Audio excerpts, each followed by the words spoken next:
message. Call me, beep me if you wanna reach me. Alright, greetings fellow 90s kids. Do you remember the smart-ass badass with a great ass who kicked ass? The lovely redhead Kim Possible and her lovely team of friends Wade, Ron Stoppable, and the lovable Rufus? Well, today we're going to be talking about that classic show that everyone loves. But I'm not alone. I am joined with...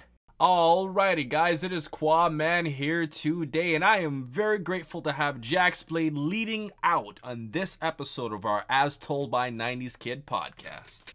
Hey, thanks for having me do this one time, Quinn. Well, you know, I gotta take charge sometime or another. But we are not alone. We now have a new co-host. The beautiful, talented, I think y'all know her. She's very talented at what she does and great at everything it is. Hi, you want to introduce yourself?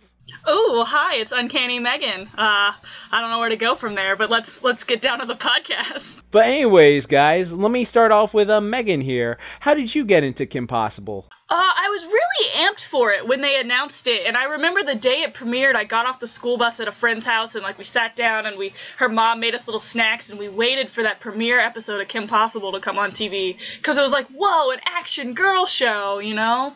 That was the beginning, and I remember sitting down and watching it, and being really into it, and then continuing to watch it on Disney as it came out. Oh, awesome. Well, how about you, Quinn? How'd you get into the lovely Redhead series? So I remember when I first saw Kim Possible in like this big commercial, she was fighting against Shego, and the funny thing to me is that I thought that Shego was like an evil version of Kim Possible, like an evil clone or something, because they had like similar body types and similar features, so I was like, what the hell is this? And then I actually saw like the first episode, I'm like, oh, this is pretty interesting. This teenage girl is basically going around kicking everybody's ass and fighting crime, and her friend slash best friend slash boyfriend and Ron was like a very comical character, and he was like the complete goofball, and like Rufus was kind of like the Fonz too. So I was like, you know what, this show's gonna be interesting, and I pretty much just started watching it, and then it pretty much became a big part of the big three, I guess you would say, of Cartoon Network, Nickelodeon, and Disney. Oh, yeah, that's great. Well, I would say just for me, I was actually kind of late to the game, because didn't Kim Possible start like around 2001 or 2002-ish? And I remember for me, I started watching it in 2003, because that's when I first got Disney Channel again. I had just moved from England back to America, because I'm half British for people who don't know. And so I came back and I was just like watching the shows, and I was like, oh, what's this show? It's like seems pretty good. And I actually agree with you, Quinn, on the seeing Shego as an alternate version of Kim Possible. I thought that was the storyline they were going with, and I was like, oh my god, that actually seems kind of cool. And then I watched the episode and I was like, wow, this is really a funny show. It's intelligent, and then it's not like, typical, oh, girly. I mean, oh my god, I gotta go to the mall and meet this boy. It's like nothing like that. It was actually genuinely entertaining, and the villains were phenomenal, and I would just keep watching it day in and day out, and it was just I love that show. I really got into it, and I thought it was phenomenal. But what do you guys remember the most about it? Megan, how about you starting off? A lot of Kim and Ron scenes. That's like what stands out in my head, especially, I think it was one of the movies, and they're like at a prom and they kiss, and that's like when I think of Kim Possible, I think of that, because that was one of the shipping things before you knew what shipping was. It was like, please just kiss each other, thanks. Yeah, that was one of the first times, like, I'll say this, Kim and Ron, and then like Ty and Sora from Digimon were two of the things I was just like, please get together, and one of them sadly didn't get together, but these two did, and I thought it was phenomenal. So that's awesome, Megan. But how about you, Quinn? What do you remember the most about it? Well, for me, I think probably the most memorable moment of Kim Possible would have to be that episode. I'm just thinking about it, when Ron got possessed by like those monkey powers. And like he was and like I found that was like so interesting, because like Ron was like this character that really wasn't a very good fighter. Like Kim was always bailing him out.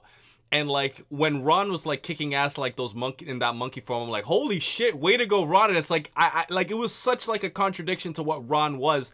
That would probably be like the first episode or like the first moment of Kim Possible that really reminded me. And Ron was my favorite character from the show, as we will talk soonly about, our favorite characters. And the main reason is because he was just a funny guy. Like every scene with Ron, you knew something bad was gonna happen, because he always gets himself in trouble, and Kim is always there to bail him out.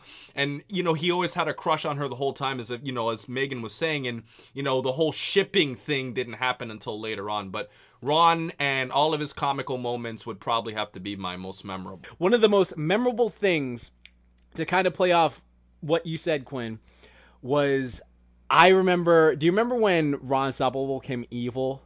When he became Zorpax the Conqueror? That to me was just one of the funniest episodes ever. Just like seeing Ron Stoppable, who's kind of a mediocre sidekick, but like when he becomes evil, he just becomes this like badass ultimate destruction. I mean, it's like some of the stuff is crazy, but some of the stuff is just, it's funny. It was hilarious episode, like seeing how he took over the world, and he just, I want the world supply of nachos. Speaking of which, nachos, thank you for creating that, Kim Possible. Thank you for creating that. Wait, can we pause on nachos for a second? Because did you have the grilled stuffed nacho when Taco Bell came out with it? Yes! I ate too many of them. My God. I accidentally ordered a nacho several times, and each time the girl would be like, it's okay, I know what you mean.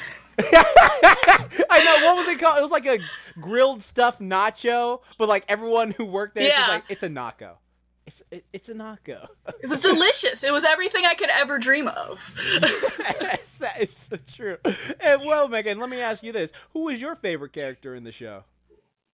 Oh, Ron, definitely. I'm a sucker for, like, dopey boys. And then I always thought it was funny, like, when I was younger, like, oh, I like all these characters named Ron, and they're all stupid, like Ron from Kim Possible and Ron from Harry Potter. And then my dad's name is Ron, and I was always like, you're really dopey, like the boys in my cartoons. I was just always in love with Ron. I think everyone loved Ron. Okay, I'll say this. He's one of the reasons, though Cyborg takes front and center, like, those two contributed to the amount of booyahs I say in a day. Like, I say more than one for him. But how about you, Quinn? Was it still Ron? You said Ron, right? For your favorite character? Yes, with an honorable mention to Rufus. Rufus, yeah. Yo, you guys remember the Naked Mole rap?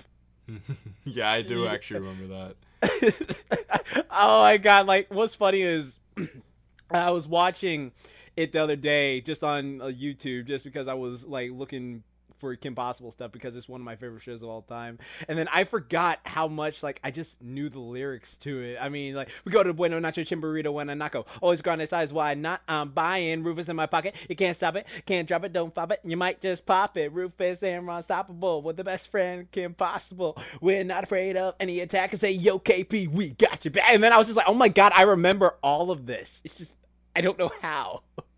But Megan, let me ask you, how well do you think it holds up today?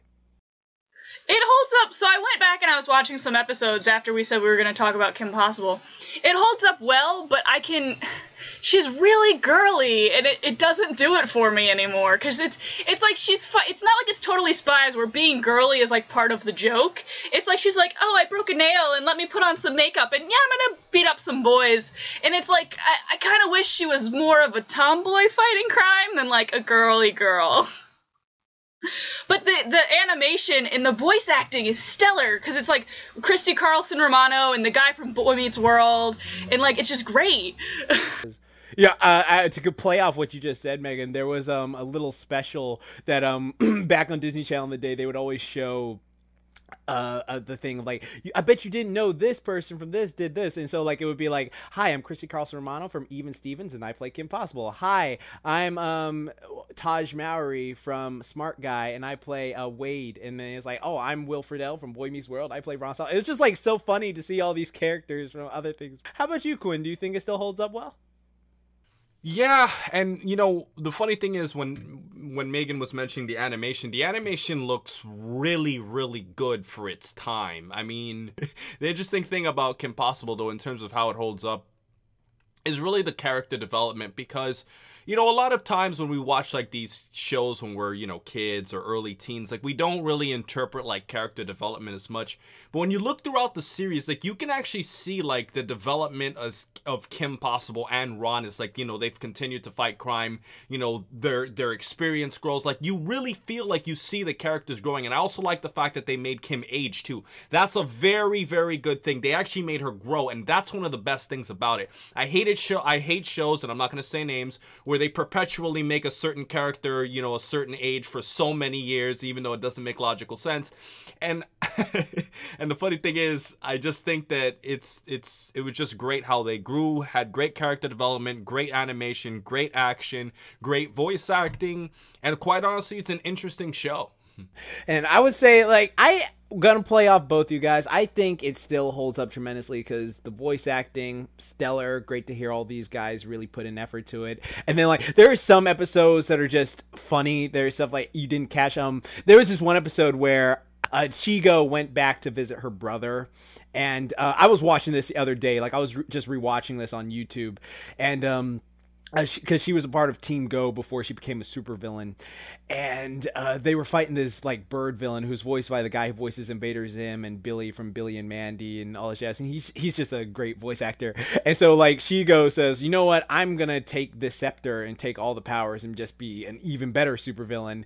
And so she steals it from the bad guy, and she's like saying, and the bad guy had this scepter, it had taken away all their abilities and then put it all into one power staff so you could use them all the time. So some of them could have powers where they're super strong, some of them could have powers where they multiply, some of them have powers where they just grow or shrink. And then, you know, Shego shoots blast, and so Shego grabbed it, and then she was able to use all of them at the same time. And then the guy's just like, oh, I could have used all the powers at once, that's so stupid. And it's just one of those things, like, I laughed so hard because I didn't the comedy in the show is one of the things I would say holds up tremendously. Like, there are some episodes they'll catch you. They will catch you so bad. But I have to ask, so anything random you want to talk about? Like, and you, Megan, you start off with you. Anything random? What I discovered rewatching Kim Possible is that I didn't hold a lot from it. I really think it is because she was so girly is why I didn't like hold on to there. Like I remember the songs and stuff in like certain scenes, but when it comes down to it as a whole, it's like I remember shows I watched one time over better than Kim Possible. And I think it's just because she was so girly, which is weird because I know I watched it all the way through. I watched it multiple times, and it's like that makes me kind of sad. Oh, okay, then. Well, that's completely fine. It's completely understandable. And how about you, Quinn? Anything random you think holds up for you? Yes. Well, one random thing I might want to point out is that, you know, call us geeks, but right before we actually started recording this, Jordan and I were actually singing the theme song, and it's kind of scary because and I'm sure Megan's gonna laugh when she hears this, we literally remembered every single word of that song, like verbatim. And the crazy thing about it is that I hadn't heard that song in years, but it truly tells you what the power of nostalgia when you can remember every single lyric to a song and you haven't heard it for years. The Kim Possible song was awesome. And as a random moment, I guess the villains would probably have to be, you know, probably a little too corny for maybe a modern day standard. That's the only little gripe I might have. I mean, like, they were like funny and like, you know, the senior and the junior, you know, the Hispanic guys, but like it just, like, you can't take the villains seriously, and that's the only gripe. Like, if you're trying to go back and watch Kim Possible today, that might be the only thing that might turn you off a bit. Like, they might be a little too goofy for your taste, even though they have evil plans. I completely agree. I mean, there are some parts where you look at and just go, yeah, that was a bit corny, like literally corny, because that show was full of puns back then. And then, okay, I would say for me, a random thing, and this affected the way I watched the show, and I really hate my friend Michael for bringing this up, and if you're watching, then you're a dick for this. But he basically brought up how Kim's lips looks like a mustache, and now whenever I watch that show, it's just like, when I see Kim and Shego, it's just like, it looks like they have a mustache on their face, and I'm just like, oh my. They say only drew top lips for some reason. I never understood that. It was like, why only draw the top lip? Yeah, I don't get that either. I didn't understand it either. So now looking back, when I was a kid, I was like, that makes complete sense. But now I'm just like, I can't see anything but the mustache, and it just affected the way I watched it. But it was, I thought that was pretty funny show. Anything else you guys want to add to it? Megan or Quinn? Any of you want to add? I have a question for you, and it's probably no, because you're both boys. But did you ever have a moment in your life where you took like a piece of cardboard or like a poster or something, and you bent it in half, and you put it in your shirt so you could have Kim Possible boobs? Oh God. Now that was a great. Surprisingly, yes. I've never even thought of that. Like that thought has never, like, that is so like foreign to me. Like, that's a complete alien concept. I have never even conceived that. Oh my God. Well, I'm not gonna lie. I mean, my name is unisex, so yeah, I probably did try it a few times. But yeah, those little freaking pointed boobs, man. That was the one thing everyone made fun of about that show. Well, guys, that was our As Told by 90s Kid episode for today. I hope you enjoyed it. And if you want to follow these guys, where can they find you, Megan? You can find me Facebook, Twitter, Instagram, Snapchat, YouTube, anywhere under Uncanny Megan.